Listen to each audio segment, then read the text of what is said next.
Now, the cross-functional nature of business processes, as well as the problems with the non-integrated, with the heterogeneous information silos, have led people to rethink about information systems.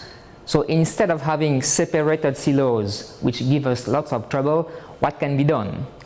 And this problem has prompted the development of enterprise information systems.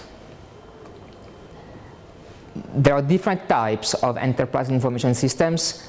For example, you have enterprise resource planning systems, customer relationship management systems, as well as supply chain management systems. But in this course, we will be concerned with enterprise resource planning systems, which is a specific type of enterprise information systems which is used to manage the operations of an organization. But we will look at it in details in a few seconds. At this point, it is very important that you realize that enterprise information systems are intra-organizational systems. What does that mean, intra-organizational? It means that they are used to manage the operations within a single company. You have different types of enterprise information systems which are used to manage the operation across companies. But an ERP system or an enterprise resource planning system is used to manage the operations within a company. Now, what are enterprise resource planning systems? As I told you, there are specific type of enterprise information systems which are used to manage the operations within an organization or a company. They are, in fact, a complex software which is packaged together, and they have evolved from materials requirement planning, or MRP and MRP2. And on this slide, I have tried to describe the evolution from the origins of ERP systems and to where we stand currently in the year 2000s. Of course, the evolution still goes on, and you have seen, we will see later the slides on ERP on the cloud.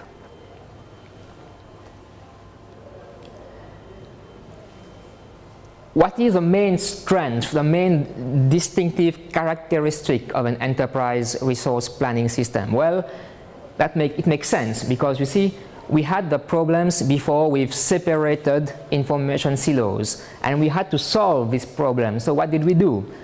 We integrated all the data across all the departments together.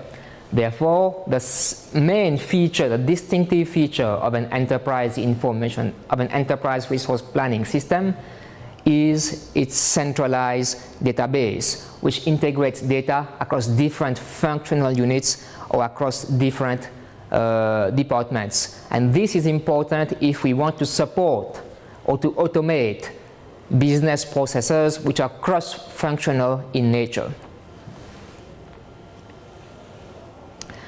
What do I mean by a centralized database? Let's look at an example.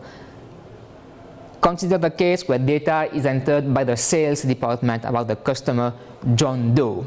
Immediately, that data will be made available to the production department. And of course, this has many benefits. For example, it avoids errors if you have to retype the data again, and it makes it easier to track and to have consolidated reports.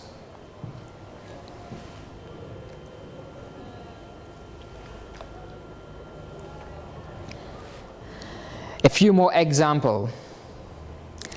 When you create a sales order, the customer data is already available everywhere, and you don't need to re-enter the data to the different departments to access. And this is useful, as I said before, to avoid re-entering data, avoid data duplication, and to reduce errors.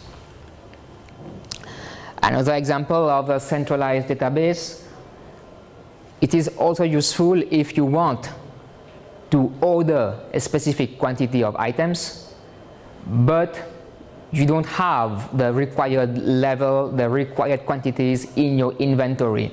Without an enterprise resource planning, without a centralized database, you would have to check manually with the warehousing department if you had enough materials in stock.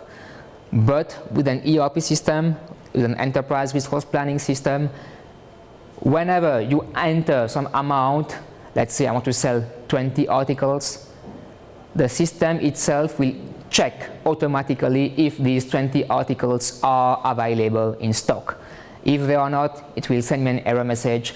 You cannot sell 20 articles because you have only 19 in stock.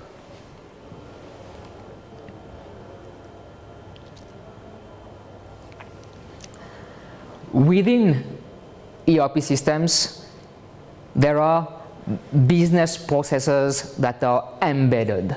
What is meant by that? When you use an ERP system to execute a business process, for example, you want to create a sales order with an ERP system, you have to execute the steps in a particular manner. You have to press certain buttons in a particular order and select certain options in the ERP forms, in the ERP screens, in a particular order. Now the order in which you execute these steps is based on best practices.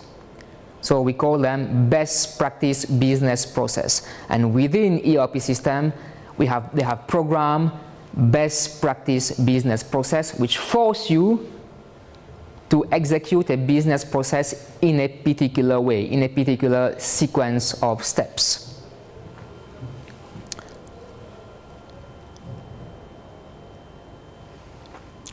And for these reasons, since ERP systems have embedded into them best practice business process, if an organization wants to implement an ERP system, it either has to adapt its existing business processes to the ERP system, or it can also customize or modify the ERP system to fit its own business processes.